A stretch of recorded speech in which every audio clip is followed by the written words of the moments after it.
Shalom, shalom, peuple de Dieu. Que le Seigneur nous bénisse et que sa grâce nous couvre.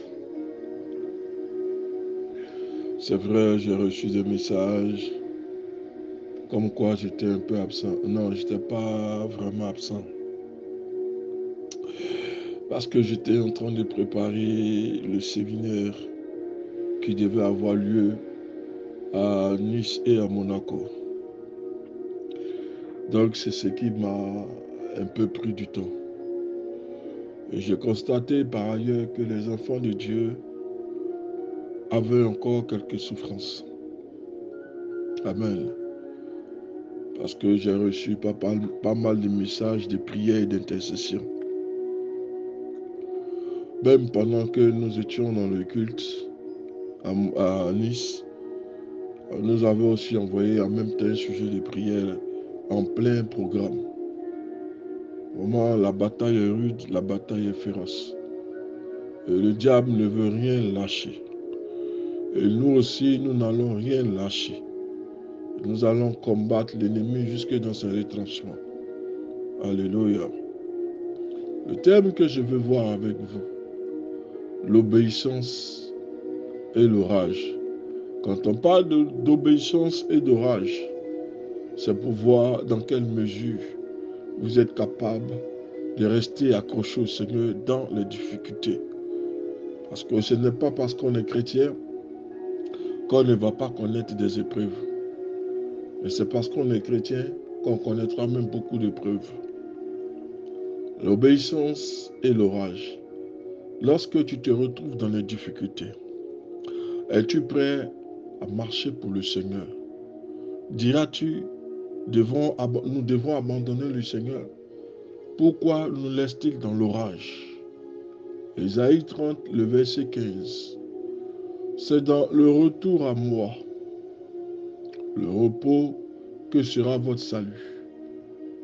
C'est dans le calme et la confiance que sera votre force. Ésaïe 30, le verset 15. C'est dans le retour à moi et le repos que sera votre salut. C'est dans le calme et la confiance que sera votre force.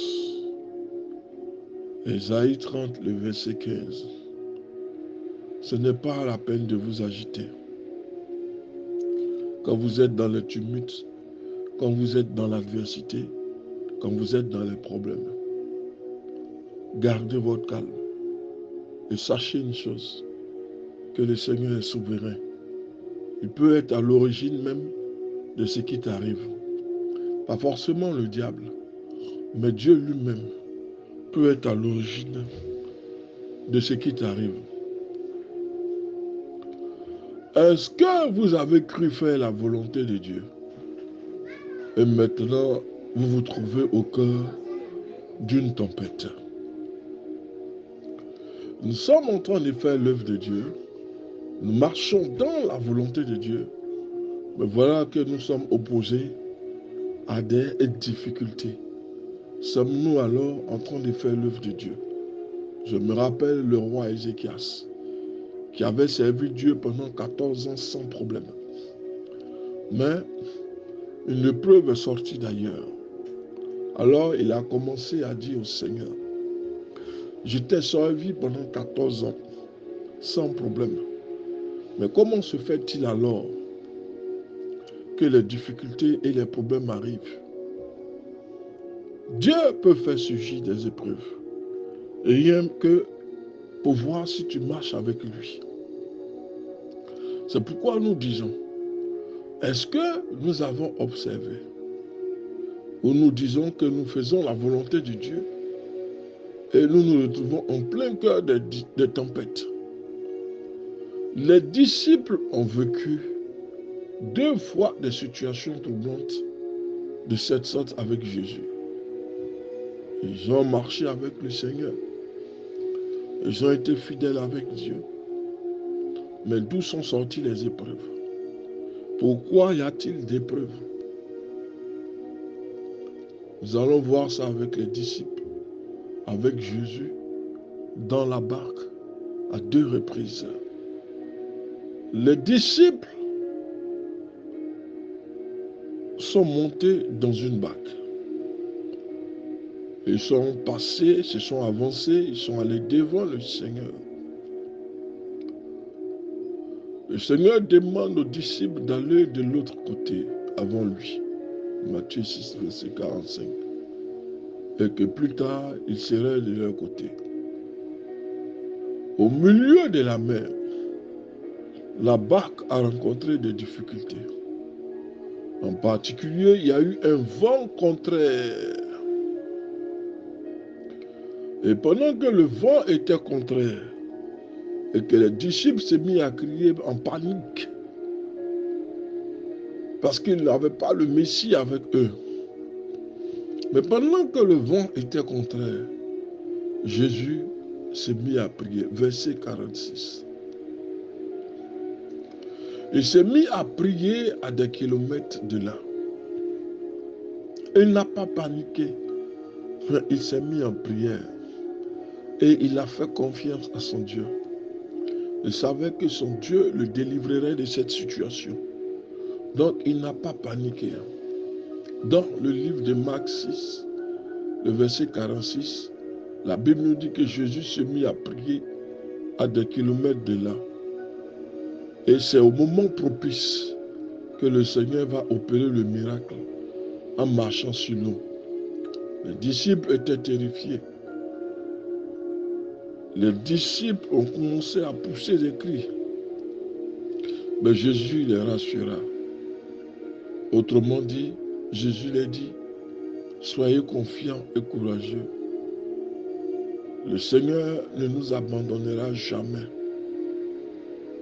Au moment où ses disciples étaient dans la barque à l'agonie, le Seigneur apportait son soutien, mais il était dans le calme et la prière. Ce n'est pas comme nous quand nous sommes dans les épreuves. Nous sommes agités, nous sommes dans la panique. Nous commençons à pleurer au lieu de crier à l'Éternel. Les disciples en ont fait de même. Ils ont paniqué. Mais dans la panique, le Seigneur a gardé son calme dans la prière. Et c'est au moment propice. Il n'est pas intervenu tout de suite. Il attend le moment propice. Dis-toi que la prière que tu as levée vers le Seigneur, pour lequel tu penses que Dieu t'a oublié, laisse-moi te dire que le moment n'est pas encore propice pour l'exécution de la promesse. Au moment opportun, l'Éternel opérera le miracle dans ta vie. Dis-toi que ce n'est pas encore le moment opportun. Mais je suis sûr d'une chose, c'est que ta saison arrive. Alléluia. Je suis sûr et certain d'une chose, c'est que ta saison arrive. Et au moment propice, tu verras la gloire de Dieu. Dans ce premier incident, les disciples doivent attendre l'intervention miraculeuse de Jésus. Le Christ arrive en marchant sur l'eau. Les disciples devaient le reconnaître et réussir à se calmer malgré la situation qui était totalement inattendue. Les disciples ont obéi à l'ordre de Jésus, les demandant de se calmer et de prendre courage. Les situations viendront, frère. Prends courage. Lève-toi, il t'appelle. Garde la foi devant l'adversité, l'opposition. Garde la foi. Les disciples devaient le reconnaître et ils devaient obéir à l'ordre. Parce que quand les disciples l'ont vu avancer, ils se sont mis à crier, à élever la voix. Est-ce le Messie qui arrive vers nous? Parce que c'est surprenant de voir quelqu'un marcher sur l'eau. Mais qu'est-ce qui est impossible à Dieu? Rien ne lui est possible. Les disciples ont obéi à l'ordre de Jésus. Et pourtant, ils rencontrent des difficultés parce qu'ils sont au milieu du lac. Ils se sont dit une chose, le Seigneur va nous abandonner. Non. Quand tu attends la voix du Seigneur dans les difficultés, que disant, mon fils, tu es béni. Dis-toi qu'une chose, quand tu sortiras de là, tu seras élevé. Heureusement, Jésus est venu au bon moment les secourir. Une autre fois, Jésus les invita à monter dans la barque avec lui. La première histoire, Christ n'était pas dans la barque avec eux. Quand est venue la tempête, ils ont paniqué. Mais cette fois-ci, Christ veut qu'ils montent dans la barque avec lui. Luc 4, le verset 35 au verset 38. Ils ont obéi. Ils se trouvaient dans un grand tourbillon. Les disciples se sont mis encore à paniquer. Mais que fait Jésus pendant ce temps? Il est calme comme d'habitude. Ou plutôt, il est endormi. Parfois, la première fois, il s'est mis à prier. Pour vous dire une chose, la force se trouve dans la prière. Ce n'est pas la peine de paniquer. La deuxième opposition, la Bible nous dit qu'il était endormi.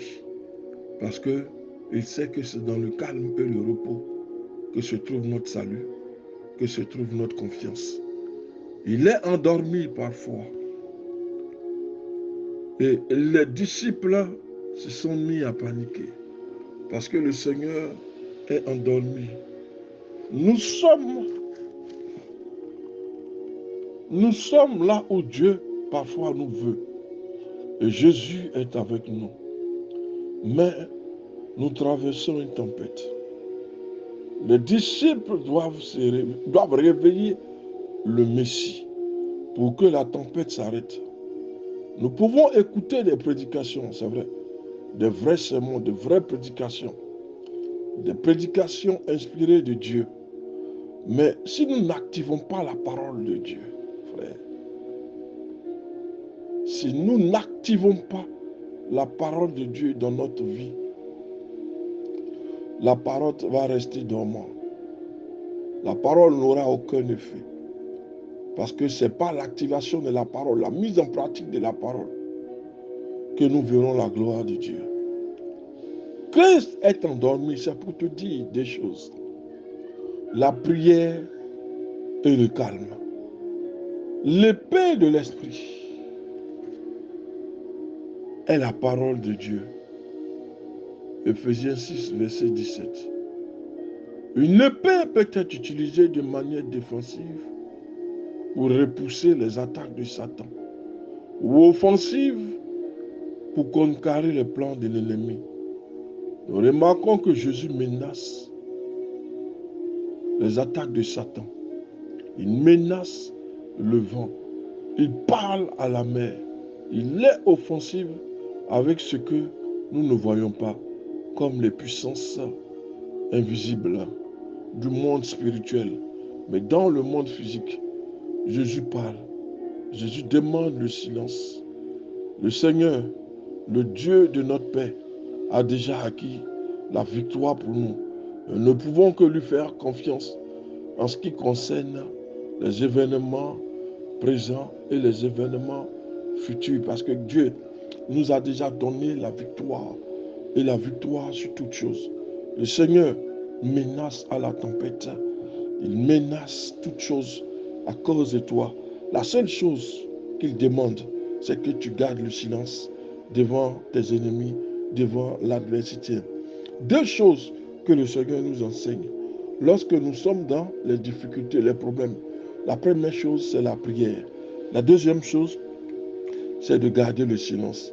Lui, l'Éternel, il agira parce qu'il t'a déjà donné la victoire, tant dans le milieu spirituel que dans le milieu temporel. Que le Seigneur nous bénisse.